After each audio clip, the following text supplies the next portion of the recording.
Bonjour à tous, c'est GLG et je vous souhaite la bienvenue pour votre petit JT du Geek, toujours en mode électrique. Et aujourd'hui, on va parler d'une news qui sera courte, mais qui montre quand même un virage important en fait dans le monde des voitures électriques.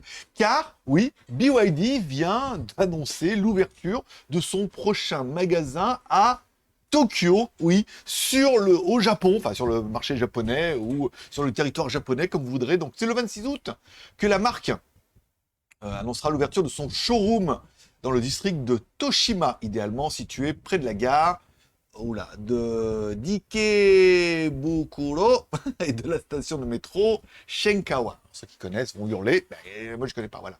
Donc pour démarrer, BYD présente l'Atto 3, un équivalent de la Yuan Plus en Chine, mais reste à l'affût d'autres modèles comme la Dolphin et la Seal, qui sont bien évidemment en attente. Hein. Comme toujours, ils attaquent, comme on a vu au Brésil par exemple, ils ont attaqué avec l'Atto 3, en Thaïlande ils ont attaqué avec l'Atto 3.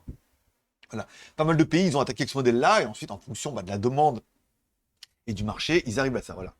Qu'est-ce que je veux dire? Même si le Japon reste timide en matière d'adoption de véhicules électriques, BYD y trouve son compte.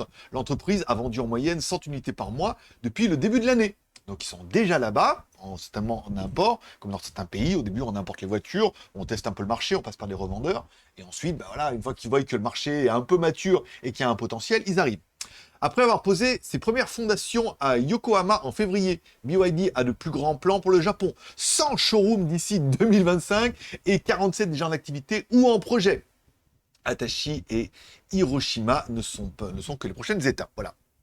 Donc globalement, BYD est sur sa lancée en juillet. Ils ont établi un record sur l'exportation de 18 169 véhicules depuis la Chine. Et bien que 7% de leurs ventes soient à l'international, ce chiffre est en augmentation constante. Voilà.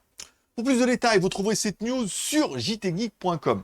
Et encore une fois, ça montre aussi où autant le Japon était un peu timide sur le 100% électrique, était plutôt sur des modèles hybrides, électriques et thermiques. On pensera bien évidemment à la Prius. Le tout électrique, c'était pas trop leur cas. Un peu comme les Allemands et tout. Et les Chinois ont pris énormément d'avance, un peu comme Tesla. Enfin, je dois savoir que les Chinois en faisaient bien avant Tesla. Ont pris énormément d'avance et on voit qu'ils s'installent un peu partout et ça montre aussi la puissance et la force de frappe de BYD où c'est quand même relativement incroyable et impressionnant. Voilà. Si vous aimez ce genre de news, vous pouvez mettre un petit pouce en l'air, vous n'aimez pas, vous mettez un petit pouce en bas, vous vous abonnez, c'est pas encore fait et moi je vous donne rendez-vous demain pour votre prochain JT du Geek, toujours en mode, électrique.